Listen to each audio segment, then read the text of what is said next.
The following episode took place between May 2018 and May 2019.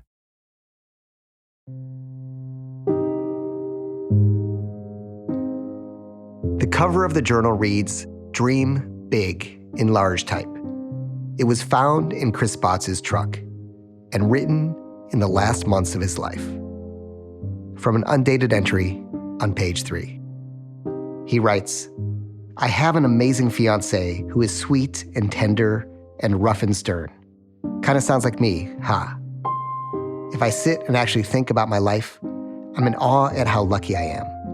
Maybe I should do that more. I'm excited about where my art is going." 6 pages later, he writes, "It's been 2 months. Naturally, depression set in without me knowing it. I started taking my 5-HTP again, which has helped. I've also started microdosing with LSD. This has been interesting, to say the least." 3 pages later, "This triangle has been getting the best of me in recent days. And honestly, my partnership may not recover from last Sunday. It's not important for it to anyway. I know I need to be careful because of my anxiety. I would like to burn no bridges, so I will proceed with caution here. And at all costs, I must keep my energy. I'm almost certain that she's a vampire or a succubus."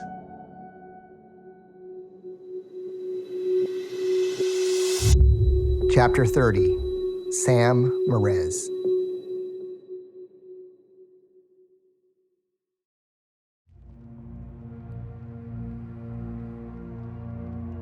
Did he say anything about Sam Merez? His uncle? Yeah. Yeah, he did. We did talk about his uncle a little bit. What'd he say? I'm on the phone with Chance and asking him about Sam Merez, the brother of Chris Merez, and the supposedly dead uncle of Chris Spots. Ever since Chris's mother, Jade, shared with me her suspicions about Sam Merez, I've been making calls to find out who Sam is and if he could have any connection to Adea's disappearance. And it turns out there's something that Chance didn't share with me when I first spoke with him. He said his uncle was a pretty gangster dude.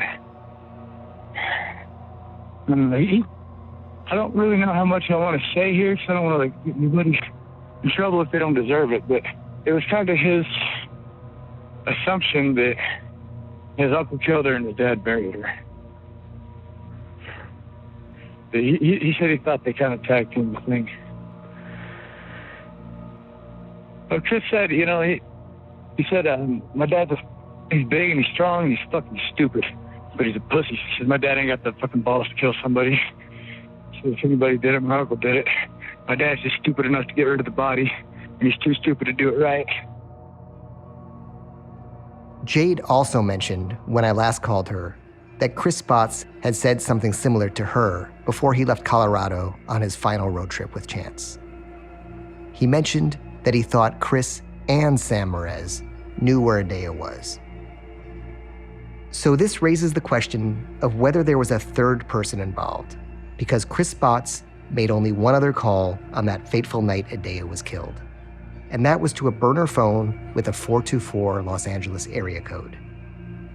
And just maybe, Chris's mother's suspicions are right, and this number does belong to Sam Merez. So I try it again. Message or no message? Hello? Yeah, hello? Shoot, I can't hear you, it's breaking. Hello? Hey, Are you a business? I'm the only one who would have this number. I guess I was calling about Chris Spots. Oh, okay. That's my nephew. And is this Sam? Yeah, this is Sam.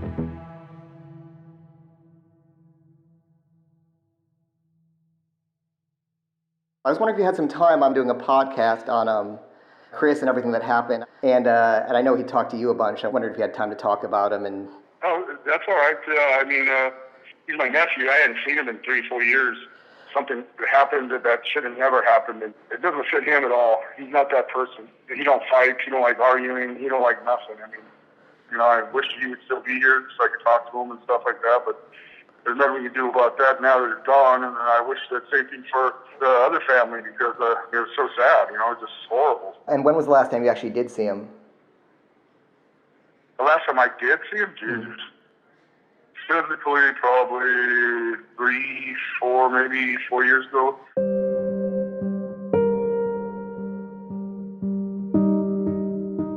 We kind of lost touch, but we used to talk on the phone every so often. When was the last time you spoke to him?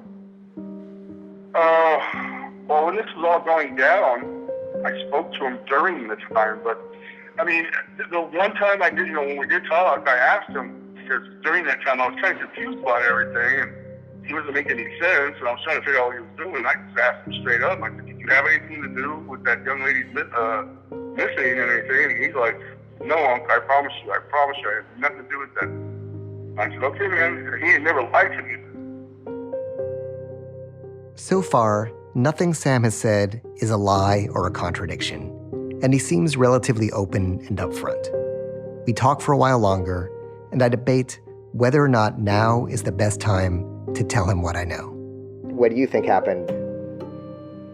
Well, I think they got a lover's quarrel, and they got an argument, and I guess she was kind of small, I would assume. I remember hearing how small she was.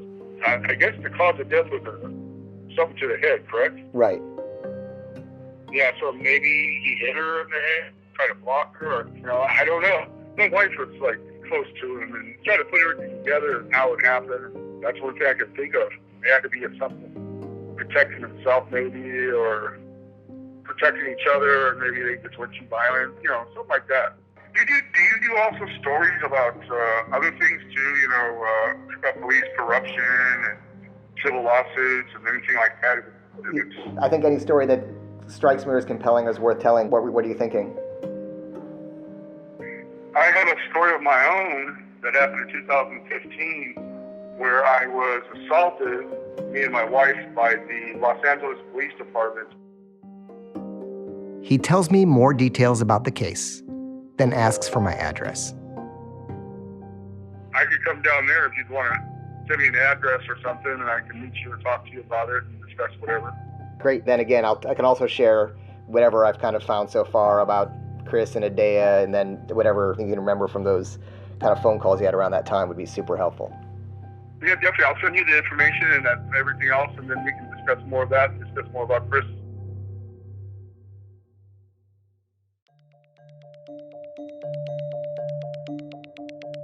Now that I know this number belongs to Sam Merez, I can prepare for my meeting with him.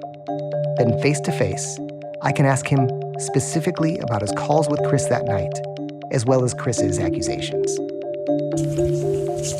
I'm gonna call Jaden right now.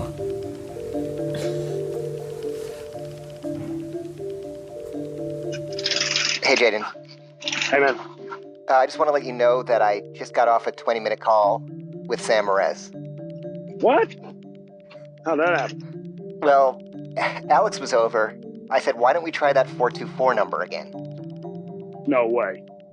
Our mystery 424 number? Wow. And he just answered? Yeah, so I called. It rings like 4 times. We're sure it's going to voicemail. Then a voice picks up, and the voice sounds like Chris Merez. And I said, I was actually calling about Chris Spots. There's a long pause, and then he goes, that's my nephew. I mean, so we've tied him to minutes before that's the last call. I mean, how many times have we called that number? Amazing for trying one more time. I mean, I'll never not try one more time. That's crazy. Hey, also, I wanted to tell you, I just got the autopsy from Nevada County for Adea. So I just sent it to you. So take a look. It's pretty extensive. It's about 30 pages. There's the general autopsy report, there's the protocol, and tox. Anything significant on it that jumps out to you? Well, I mean, we finally at least have a picture on cause of death. They're saying it's blunt force trauma to the head. Not a lot of detail in terms of narrowing down a weapon or anything like that. Dealing with the decomp and stuff like that, we're not going to see that. There's also in the tox report, it's showing caffeine, Valium, and THC or marijuana. It looks like just normal dosage. Certainly none of those listed as any relevance to cause of death. And was she pregnant, like Angel said? No, it's negative on that. Is there anything else you can tell about what happened, or? It's going to be hard to tell. I mean, one thing that's definitely stated that it was massive blunt force trauma. If you look at page 5, you're going to see that they indicated that death was within seconds. There appear to be maybe some slight defensive wounds, maybe from like an initial hit, but they are indicating blunt force trauma, death within seconds. And they're indicating skull was crushed. So obviously something that's heavy, So they write that she was wearing a brown jacket, a red hoodie with a zipper in the front, a pair of blue pants, and black knee-high boots. Was that the same stuff she wore when she left her apartment building with Chris?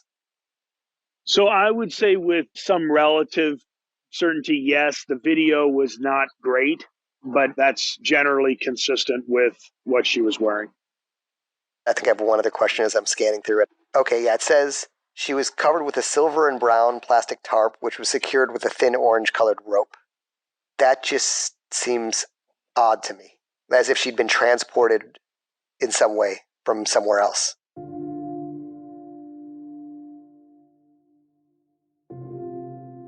Yeah, it's definitely odd. I mean, seeing that is, my conjecture is just that it does indicate transport. Wrapping her in that prior to burial really wouldn't make a lot of sense. So I would definitely say that we need to think about transport and how any other evidence that we have or that we can find that would kind of support that theory might bring on a little more relevance now.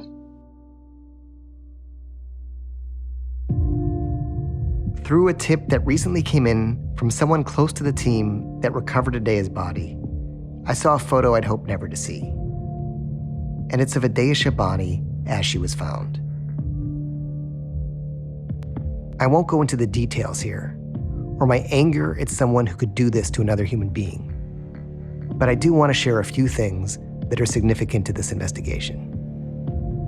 A tarp has been placed over her head, and it extends down to her knees. It's secured tight to her by thin twine. Because part of her legs are exposed, it's clear that the body is not wrapped for concealment, but because it's easier to transport, and so it won't soil a vehicle. And the twine is baling twine, the kind used to secure bales of hay for horses. My source said it was their belief that the twine and the tarp came from Chris Merez's property.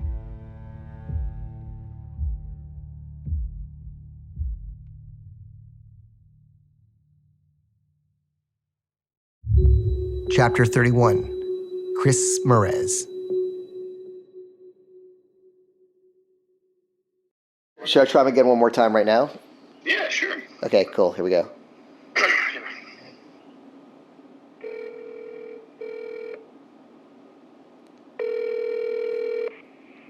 This is Chris from. You want to leave a message, do so, and I'll get back to you. And have a blessed day. Hey, Chris, it's Neil. Hopefully it's not too late. I'll be up for a bit. Talk soon. All right, sir. No, Yeah, it was kind of late. it is late, so maybe we'll call me tomorrow. But if he didn't want to talk to you, he wouldn't call you back. That call didn't. Oh, it's him. happen. It's him. He never. Please. Okay. Hello? Hello, Ings. I was outside. We saw that you called. So what's going on? Great, man. Yeah, no, I'm sorry to call so late. I listened to your live and die out, or whatever those, I don't even know what those were. I just listened to them. What are your thoughts so far? Yeah, I just saw him the other day. I just kind of, and that whole thing with Chance, I heard that one. I never even met the kid, so I don't know what he was talking about. I've never seen him in my life. I don't even, all I ever heard was my son talk about. I've never met the kid, so I don't know why he was saying all this shit, because, I was kind of surprised. It's been hard to reach Chris Merez, and this may even be my last chance to speak with him. If he was involved with Adea's disappearance, I know he's not gonna just confess to me, but I can share the facts I know that make any lies or evasions that much more difficult. And one question I have is, who led the authorities to Adea's body? especially since I saw the picture of Adea, because it didn't look like a boot was sticking up out of the ground. She looked pretty well concealed. So someone must have known where she was. And thanks to the tip from my news source, I've got a good idea who that someone is. I want to check a bunch of things with you. The first one, and I hadn't known this when we spoke, is that you led the police to Adea or told them where she was. Who, me? Yeah. No, I never told them any of it like that. I just told them what happened was that my son came back. See, my son came back. I can't remember what day it was. Chris Merez is referring to the Thursday 2 weeks after Adea disappeared, when Chris Spots, for some unknown reason, took a 17-hour drive from Colorado to his dad's house in Wheatland, stayed for less than 2 hours, and then left. He shows up at my house, my fiance's at the door, and goes, "Hey, your son's here." I'm like, "What?" He didn't call me, tell me nothing. I was like, this is kind of fucking weird. So I said, "It's okay." So I go outside, and he goes, "Dad, I want to talk to you." And I said, I'm sitting there talking. And I said, "What are you doing?" I said, "What? You got this car, what was going on?" He goes, "Dad, I have a gun, blah, blah, blah." And so I said, "What do you got a gun for?" I said, "You know what?" I said, "If they catch you with a gun, this is not good." And I said, "Son," I said, "what's going on?" So he basically opened up, and he told me the situation, okay? He didn't go into detail. He just told me, "Hey, Dad, this is what's going on." And he didn't tell me specifically where. There was 3 different spots that he told me. He basically told me, "Hey, this is where she's at."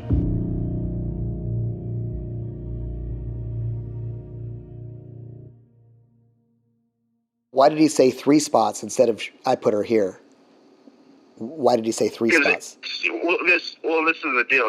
When he came to stay with me, he goes, "Hey, Dad, there's these great places you could go right." And that's where he told me. We had Spencerville, and we had Campfire West, we had Hidden Falls. And he said, I knew those places. So that's when he told me that. So, but he knew this area. And him and would go hiking up there. Yeah, it's called Hidden Falls. It's a beautiful place. That beep is concealing the identity of Chris's childhood friend, whose name we changed to Brian for purposes of anonymity. Roughly 10 years ago, Chris and Brian came to live briefly with Chris Merez when he was living in a neighboring town. And by the way, just in case you missed it in his wall of words, it was Chris Merez who tipped off police to where Adea was. That's kind of why when he told me that, because I knew the places. There's only 3 streets. Go ahead. What were the spots he said? What they are is they're creeks and there's bridges. There's 3 in that area. There's 1, 2, 3. And that's pretty much what he told me. If you're going to go horseback riding, or if you're going to go hiking, or if you're going to go shoot, whatever, there's 3. And that's basically all he said. And I said, okay, fine. So I didn't say anything. My thing was to see him. I was just sad because I could see the remorse he had. He was very, I don't even know what to say. It was just sad, to see him like that. I think he realized what he had done. When Chris said he had a lot of remorse about it, did he say why he had done it or what happened? You know what? And I'm going to share this with you, but this is the honest God truth. He told me this when he came that Thursday, when he told me that. He goes, "Dad, you remind me of my mother, and I've always wanted to kill my mother." And straight into my eyes. Exactly. I'm telling you, that's word for word. And I just kind of blew it off, and I'm like, "Son, you go to the cop." But he did tell me that. So I'm telling you right now, he got a lot of hate for his mom. And for whatever reason, Adea is a lot like his mother. But she was a person that likes drama. She was drama. That's what his mom was. I just want to point out how little empathy Chris Merez has for Adea, for the victim here. In fact, I don't recall him ever saying a positive word about her. I asked him about his call to Jade Spots on February 24th, when he was talking about Adea's disappearance before anyone knew she was gone.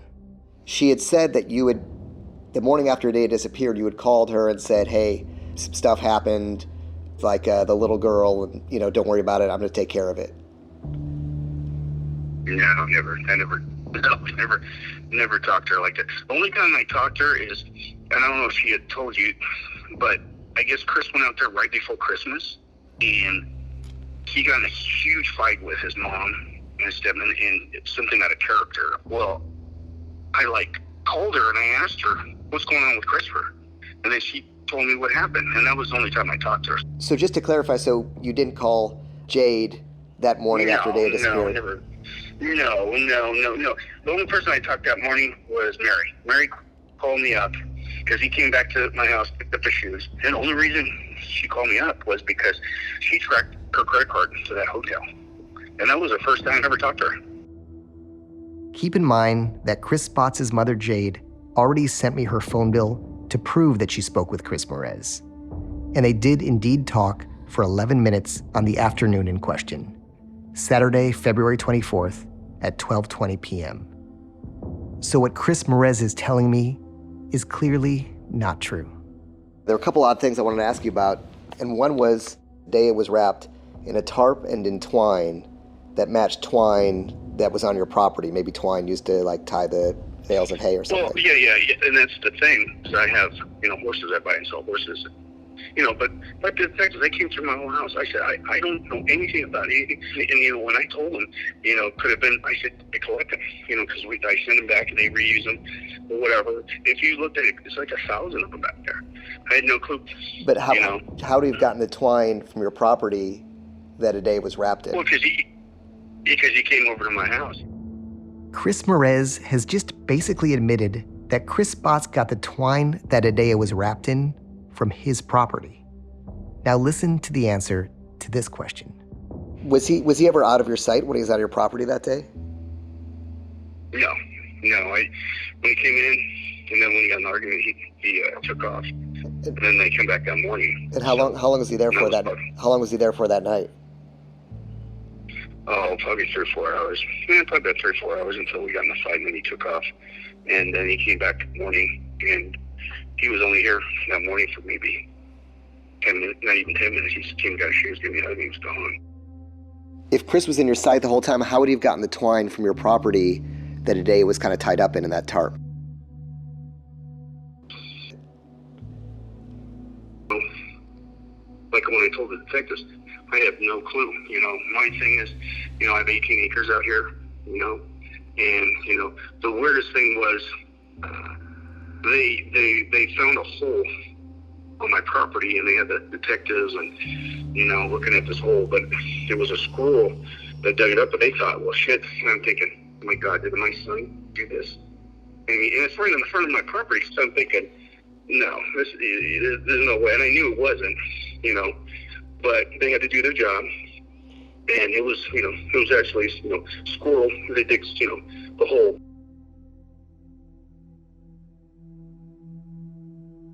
You may remember that when I first spoke with Chris Merez, he said that this hole was dug by dogs. Another time, he said it was a coyote. However, the same source who showed me the photo of Adea said that investigators believed someone had tried to dig a grave for Adea at Chris Merez's property, but they stopped when they hit rock and couldn't easily go any deeper. They said they had dug this hole. It was kind of a body-sized hole, but then it hit slate. It hit rock. Yeah, that was actually the hole that I was talking about. And that's when the other detective was sending me, because they had over there, they were digging it up and taking pictures. And they came back, there was nothing there, of course. But I'm just thinking, holy shit, They were fairly certain that it was a hole dug for a body, because it was a big hole, and then it hit rock, and it didn't go deep enough. It was probably maybe 2 feet by 1.5 feet, but it was a fresh hole. And I explained to him, I said, at the beginning of the year, we get them, maybe 2 or 3 are digging the same hole, So, went in there and dug. There was nothing, of course, but I'm just saying, I'm just like, fuck. I'm thinking, did my son do that? Was he trying, it was just crazy. The thing that I'm sort of trying to piece through is she must have been there that night in the truck. Whether alive or dead, she must have been in his truck. Like I told her, I saw nothing. All I saw him come in, left, come back that morning, got his shoes, that was it. I don't know what I would have done. To be honest, if I would have been like, fuck, I don't know. Call my buddy the cop. I don't know. I'm glad I didn't, and I hate to say that, but I'm just glad, because if I did, I don't know how I'd react. That's where, kind of I get stuck. It just doesn't make sense, because there's A, she 100% had to be there, alive or dead. But B, is if you only stop for 4 minutes and 8 minutes at a gas station, how do you have time to do something like that? And then when you get the twine and the tarp, like how do you get all that wrapped up and then hit the road and then go to that spot in the wildlife area? Exactly. The only thing I can think of is when maybe he I don't know, we've talked about this before. Maybe when he got in an argument with me, that's when he took off, because his plan was usually to spend the weekend. Me and him were going to go out the next day to dinner, and everything was planned, go horseback riding, all that. So it was kind of weird. It was kind of weird for me. And I'm thinking, okay, and it was an argument, but it was something like, okay, son, but I didn't want to, I'm like, okay, you're 33 years old. I'm not going to tell you, beg you to stay. If he got upset with me, and that was when he did what he did, but I don't know. See, that's the thing in the city. I never wanted the detail. But here's the thing that doesn't make sense. So let's just say that somehow he did this in the car. I don't know how. Let's just say that happened in the car. Yeah. But then how would he not have blood on him when he came in your house? Exactly. When he came in the house, I mean, I hate to say this, I don't even know what he was wearing. I think he was wearing sweats or shorts or something, just some casual shit, and he had his little bag, and he brought it in, and then he put it right here, and I said, go put it in the room. He put it in the room. One thing I've been waiting to ask is whether his fiancée, who he lives with, was home that night or if he had her leave. To me, that would suggest some sort of premeditation. No, she was not there. She was over her mom's, thank God. The only reason was she was over her mom's was because she wanted me to spend time with Christopher, because Christopher never told me he was bringing Adea. I thought he was coming by himself. He had a backpack and a bag, and he just came in my house. He goes, hold on, Dad, let me go out to the truck, get the other bag. He did, come in. I had some wine, I was drinking some wine, we were talking, and it's no big. It was like nothing happened, nothing. I had no clue. He didn't say nothing to me until like 11:30 that, and I was like, holy shit. He just told me, he said they got in a fight and got in an argument, and she was hitting him, and he ended up choking her, killed her. That's what he said. And in my head, I couldn't comprehend that. I was like, there's no fucking way. There's no way he did this. I'm thinking, there's no fucking way. What Chris Merez is apparently saying is that on February 23rd, when Chris Botts first came to visit him, his son confessed to murdering Adea. And Chris Merez thought he was joking. He told me later that night, about 11:30, 12, he had told me that. And that's when we started getting an argument, and I was like, you're out of your mind, I can't believe it. I'm like, I didn't believe him, at first, like, no, and then he just said, Dad, I did, and I'm like, you're fucking not. You're just, what are you doing this? You're fucking lying.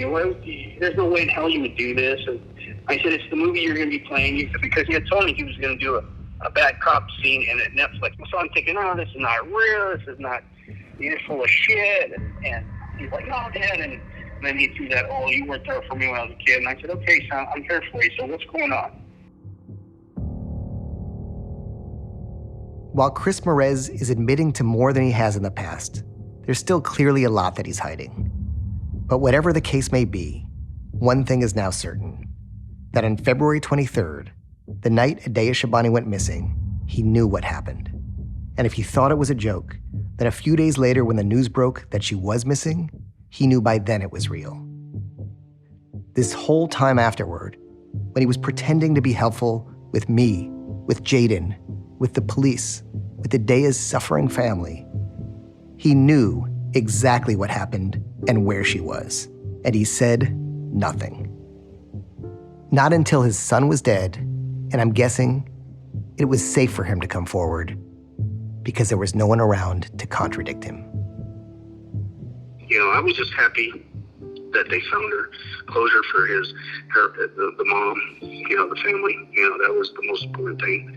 And the thing is, sad part is my son, for whatever reason, he did what he did, and I strongly believe this. I mean, I think he just felt so guilty that he felt that he'd taken his eyes. He was telling James, a warrior. I'm gonna go out like a warrior. No, I think he went out because he felt like he was so guilty. He was so what he did, and it's just a sad story. I always wanted to grow up to have kids and, try to be a grandpa, and that'll never happen.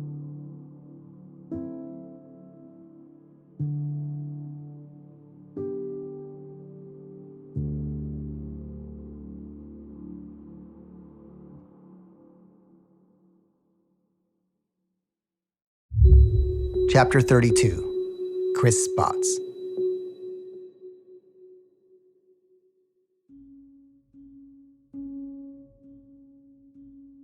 When reporting, you have to knock on a lot of doors. But sometimes, you just happen to stumble across the right door. This particular one was in Yuba City, about 20 minutes from Wheatland. Led there by an anonymous tip from a listener of this podcast, Jaden and I knocked on the door. A bald, stocky man answered, and his first words were, "I was wondering when you guys would come. I figured the LAPD or a detective would eventually be here." I've been saying since all this started, I can't believe nobody's come and talked to her. Yeah. I couldn't believe it. I've been saying I can't believe nobody's talked to her yet. Yep. Because I was waiting for it. He then called his fiancée and told her, "There's a private investigator here to see you." Her response? Is it about Chris Merez? The man invited us in, and we sat on the couch as a fish tank bubbled in the background. After 10 minutes, his fiancée arrived, along with a daughter she had with Chris Merez. I still talk to my sister-in-law every once in a while. Like, I'll have text messages and she'll talk about Chris, and I can't believe, like nothing happened to him. And, I'm like, I know. I mean, he's gotten away with so much stuff. It's not even funny. So one question as far as these go, is it okay to share these recordings with the LAPD? Yeah. Okay, great. And is it okay to use these on the... Mm-hmm. Okay, you're comfortable with that? Yeah. Okay, just want to make sure. The woman you hear speaking is Kim Merez, Chris Merez's ex-wife. She was with him for almost 25 years. Whatever you feel comfortable sharing, and then obviously we want to get. So you said he visited you? Oh, he does. He confides in me. He always confides in me. I mean, I don't know why, but he does, probably because we were together for so long, 20-something years. So, yeah, he always tells me things that I wish, things I probably didn't want to know, but... Obviously, we're interested in that. I mean, we're interested in what he talked about and whatever background you want to discuss. I mean, what happened? And we'll say Chris for Chris Merez. Yeah, and Christopher, yeah. His daughter had a performance, and as we were leaving that night from the performance, he told, go to the car, your mom and I are going to talk. By he, she's referring to Chris Merez. And so then he was telling me about exactly what happened to her, that Christopher had planned to kill her. And I guess he was saying that it was Sam, which is Chris's brother, that he had died and that they were coming up here for the funeral.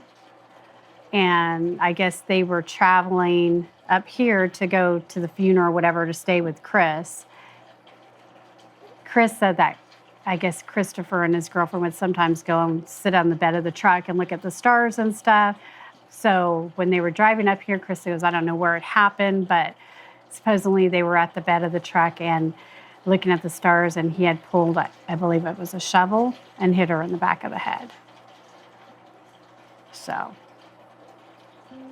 that's what he told me. So it's hard to, that he has this information and then apparently talked to her family and knew where she was and didn't say anything. And that's just what kills me. It's like, you have a daughter, how could you do that? And I guess he couldn't because that was his son. So, I don't know.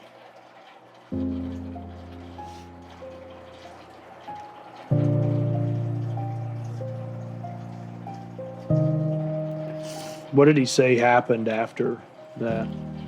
First, he had a couple stories. I think the last story was Christopher came to the house, Chris's house, and they were talking. He said he was acting kind of weird, just kind of odd, like he wasn't acting himself. And he's like, "What's wrong with you?" And he's like, "Nothing." And then I guess at some point he told you, he goes, "Well, I killed her." And he's like, "No, you didn't. You're kidding around." He goes, "No, I killed her. She's in the back of my truck." Christopher wanted Chris to help him bury her. And Chris told me, he's like, "No way, I'm not going to do that. I'm not going to get involved." And Christopher played that you were never in my life. You never did anything for me. You could at least do this for me since you've never been there for me. And apparently, Chris, in his own truck, had Christopher follow him to a place where she was buried. But he told me there was blood in the back of the truck. He told me that she was rolled up. I don't remember what he said, but she was rolled up in. But he said he saw Christopher take her out of the truck and roll her into the hole that he had dug. He saw that.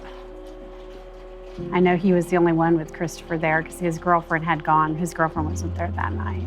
Did he say that, when you talk about going down to that location, did he talk about helping him to dig the hole? He said he didn't. He said, "I never touched her. I never dug the hole." He goes, I didn't participate at all. He goes, "I didn't do any of that." Do you believe him? Oh, yeah. Right after Christopher killed himself, Chris is crying to me, saying he was going to go to jail, he's going to go to prison, all this stuff, But he never came clean with seeing Christopher bury her, all that. And I guess her brother had called Chris. I guess it was her birthday, and and he was like, "Bought her a birthday cake. We don't know where she's at. If you know anything," and that's what kills me is Chris is like, "Nope, I don't," and he knew. How could you know where she was at and not say anything? I don't understand.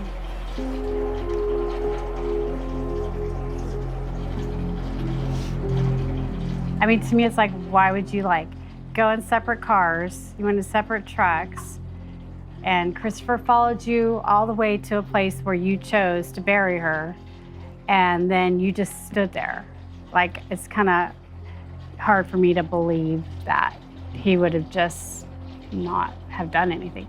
I mean, as far as him helping him commit the crime, I don't know. He's pretty crazy, but I don't know if I could see him doing it. I don't think I can. Why? I don't know. He was really bad when he was on steroids, really bad. He put a gun to my head, pulled the trigger, all kinds of stuff. I just don't know if I could see him. I don't know. Did he ever talk to you about motive, Yeah. why? Yeah. He told me because he had his fiance and that he tried to break it off with his girlfriend, Christopher did, and she was just not having it, and she told him, "I'm going to ruin your career, I'm going to ruin your life," and that's why he did it. And then Chris always told me that Christopher always said that his girlfriend reminded him of his mom, and he couldn't stand his mom, which I doubt that. I remember, even the girls at work still, every once in a while, "Hey, what's going on with Chris? Have they arrested him yet?" That's why the girls that I work with, because everybody was shocked that nothing happened. He does get away with a lot. Did he say why he led the police to Adea, or why he gave that information? Yeah, because Christopher had already died. So I guess now it was an okay time. You mentioned one other thing, and I just want to go back there real quick. You said something about being in the back of the truck looking at the stars. Was that a Chris thing or a Christopher thing? Definitely not a Chris thing. I don't know if it's a Christopher thing, but... Okay, but when he talked about that, he said that was something that... Yeah, he said that's Christopher used to do that once in a while. He said, he's to this day still says, "I don't know where they stopped, like how close they were to Wheatland, or because I don't know where they went to, where they pulled in and stopped and to look at the stars. He goes, I don't know. I'll just say this, what do we know about Sam? Anything he may know? I know that Christopher was talking to Sam after he murdered her. I know that, but he's hushed about it. And I think he talked to Sam like days before he killed himself. Did they talk regularly before that? I don't think all the time. I think everyone. From no, what we were no, seeing, it they wasn't didn't. very often. No, they didn't. I think it was like kind of like what Chris did. Needed someone to talk to and spill his guts about things that he's done. Maybe, I don't know. What's Chris Perez and Sam Perez's relationship? Those brothers. Are they brothers who trust each other, distrust each other? What's Distrust. The nature of They don't talk to each other. They don't talk at all. Like, Chris is kind of doesn't really talk a lot to his family. Like, I talk to his nieces and, like I talk to them, but he's kind of like, I think of all the lies and everything, I think everybody's kind of like stays away now. So do they still have the cases that actually still open? No. They closed it? Yeah. That's it. Yeah. I understand. I get why. I mean, I worked local for the sheriff's department for a long time. The goal was to close cases. So, as fast as you can close them with a good closure, that's what you do. It's Doesn't give the family complete closure. exactly, yeah. And it's a reality based on budgets and caseloads, and that's how it goes. But I don't think it's closed.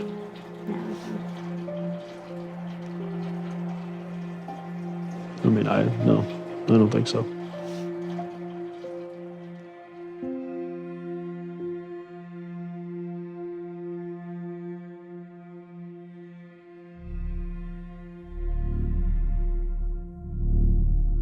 It's 3 days later, and I'm looking at a property receipt given to Mary by the police.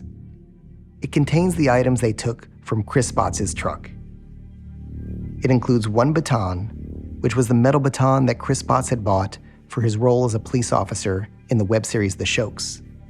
It contains papers, which we believe to be the letter that Chris Spots was writing Mary.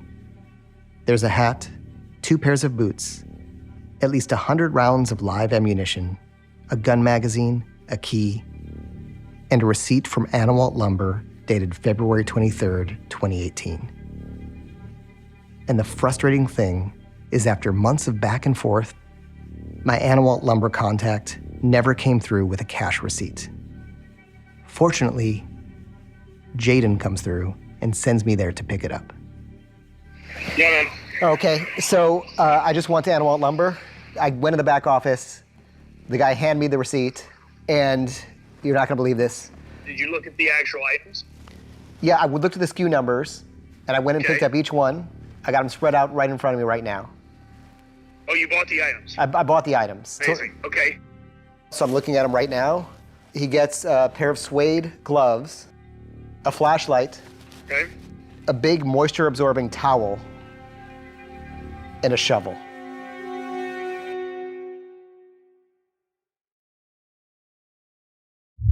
Chapter 33, the final chapter. 3 persons of interest.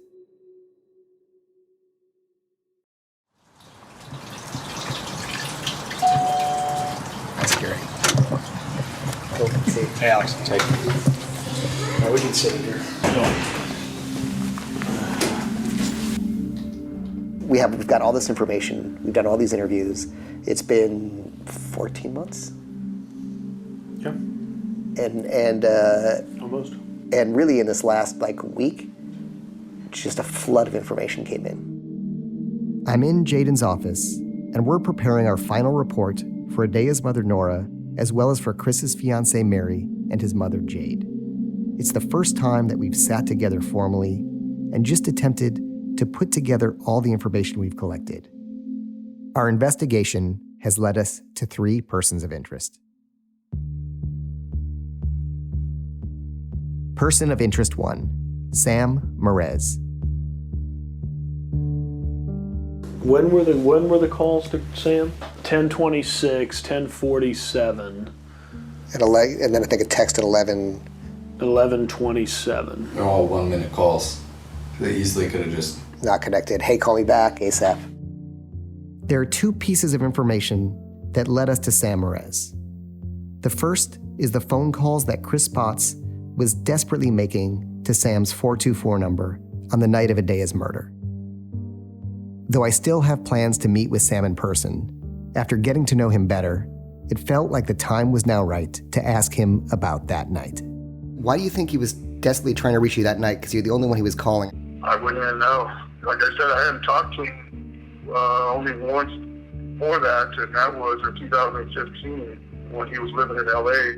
To tell you truthfully, he never mentioned anything, never told me anything, and if he would have, at that moment, I would have told him to turn himself in. Sam goes on to tell me that it's unlikely that Chris Potts had his 424 number, so he probably got it from Chris Merez.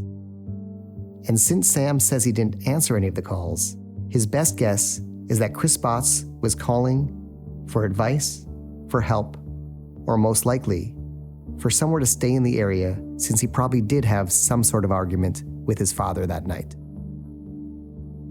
The second piece of information that led us to Sam Merez is Chris Potts' claim that Sam and Chris Merez were co-conspirators in Adea's murder and burial. And aside from the fact that we now know Chris Potts told a lot of lies, the other problem with his accusation is that Sam Merez doesn't trust his brother enough to get involved in something like this with him. I've never had a close relationship with my brother and talked to my brother much. Fortunately, my brother, I don't even know of anybody in my family who speaks to my brother. My sister hasn't spoken to him. My uncles, aunts, I've had uncles who walk away. I've spoken extensively with several people who know both Sam and Chris Merez, and they've confirmed what Sam is saying. So I feel confident in concluding that Chris Potts' allegations about Sam were completely fabricated and an act of fear and desperation. Person of interest 2, Chris Merez. The next thing is, he's keeping the affair secret from Mary, from his mom. I've talked to a few of his friends now, from most of his friends till the very end, except for one person he knows won't disapprove of what he's doing. That's Merez? Right. This is Jade Spots discussing a conversation with one of the LAPD detectives investigating the case. She said, I cannot reveal to you my information, but she said, I know you think that Chris Merez was involved, but I can tell you we are 100% sure that he had no contact with Chris Merez. In fact, their contact over the last 3 years was very limited and next to none. But there's a problem with what the detective is telling Jade. I have Chris Spots' phone bill. And in November, he has 4 calls with his biological father. In December, there are 3 calls. But in the 19 days leading up to Adea's murder in February, there are 41 calls between Chris Spots and Chris Merez, for a total of 251 minutes.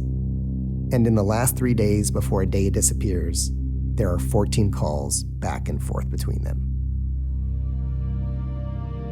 And this is where our suspicions about Chris Merez's involvement begin, especially since he later admitted to us that he knew about the murder and concealed it.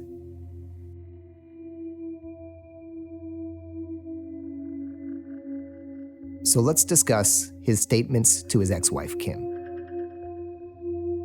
We don't know for a fact that what he told her is true. He's lied to us many times. But the lies have always been to protect himself. And his story to Kim lines up with the data we have, specifically the Google information and the Anawalt lumber receipt, data that neither Chris Merez nor Kim Merez have. So it feels safe to say that Chris Merez's confession is the minimum of his involvement in Adea's disappearance. Where the line of demarcation between what he did and what his son did can be drawn is something we'd still like to determine, as well as whether they plan this together.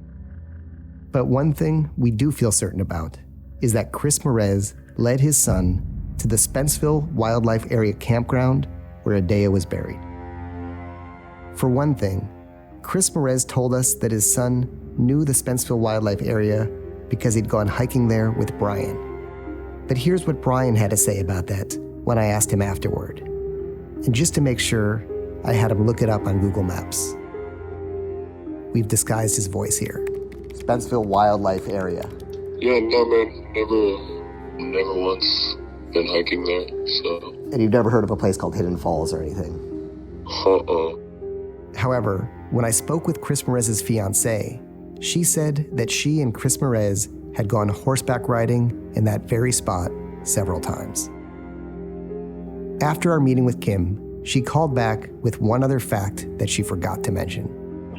Chris said that he had held the flashlight while he was there, while he buried her.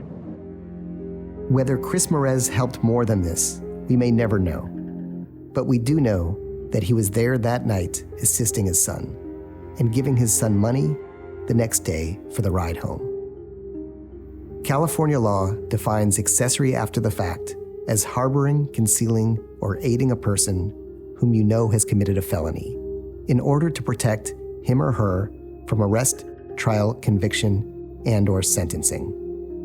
And that's probably why Chris Merez told Kim, as well as his fiancée, that he was likely going to jail.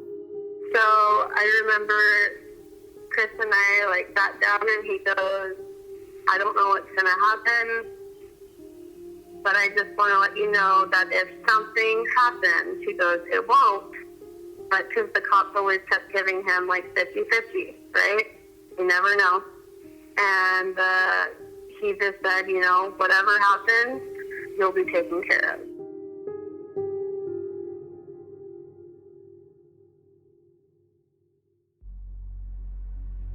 Person of Interest 3, Chris Spots. So what we want to say is we know they drove up there. We know they stopped 2 places based on the accuracy of the timeline. We know nothing happened to her prior to that.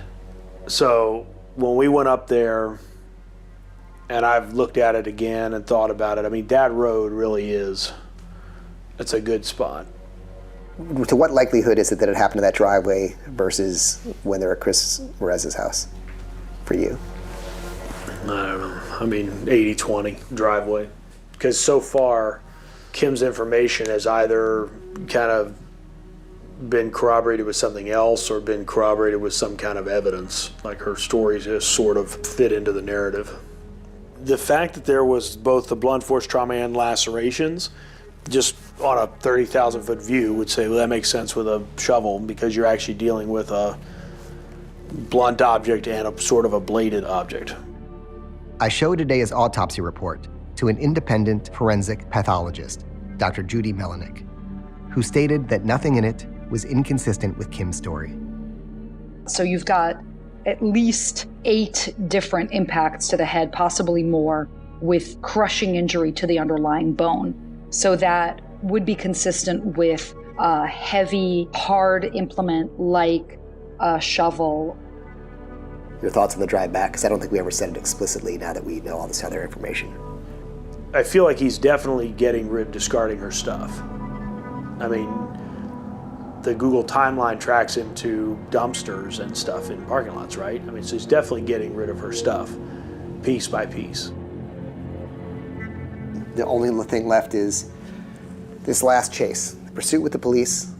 And I think we haven't discussed that you got Chris Spots' autopsy report.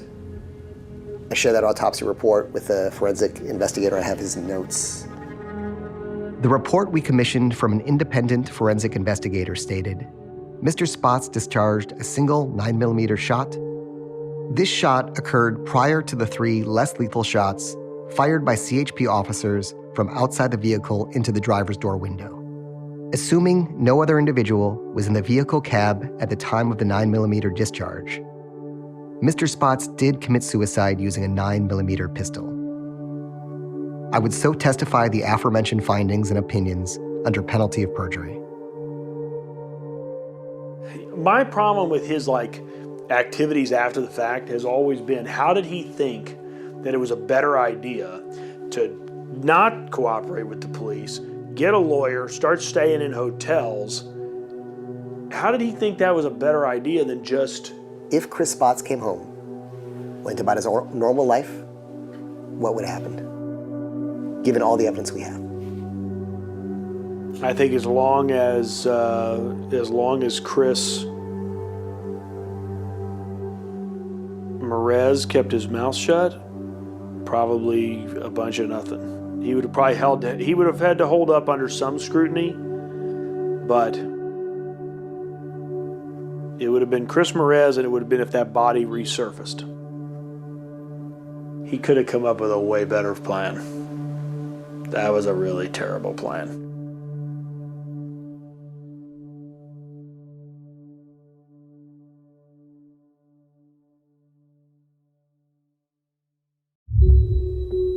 Epilogue.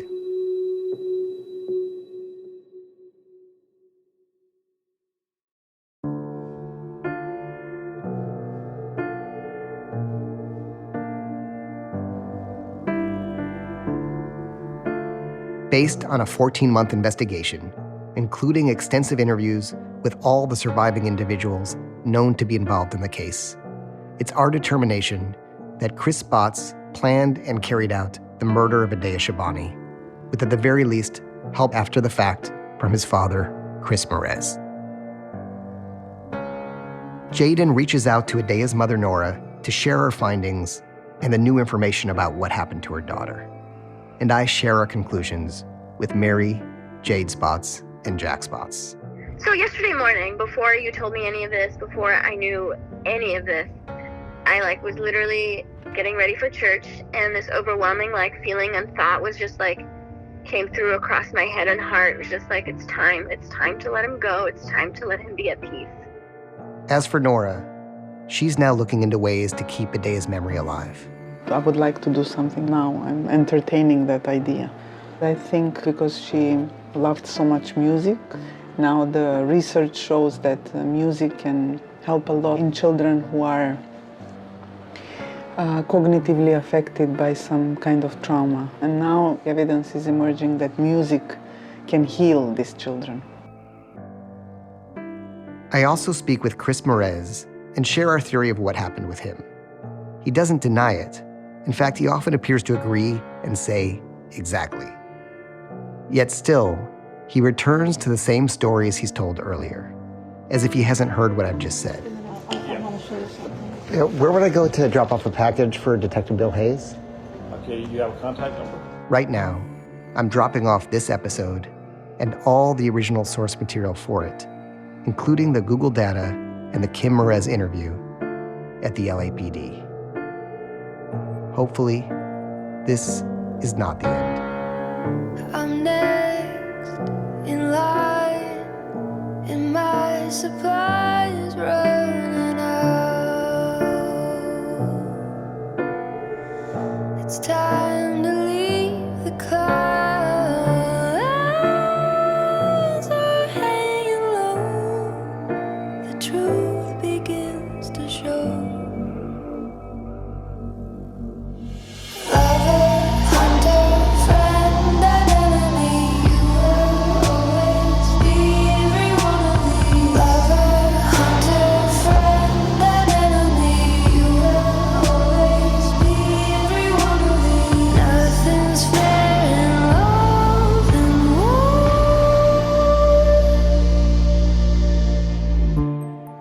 Just as this episode was coming out, Jaden called to say a potentially groundbreaking tip had just come in. One that he wants to investigate further before sharing even with me.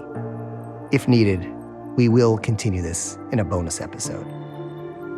If you're listening to this and you're in a physically or emotionally abusive relationship, the National Domestic Violence Hotline can help victims and survivors of domestic violence. Call 1-800-799-7233. Many of you have written us with questions about the case. We will answer those, as well as share further information in a special bonus episode.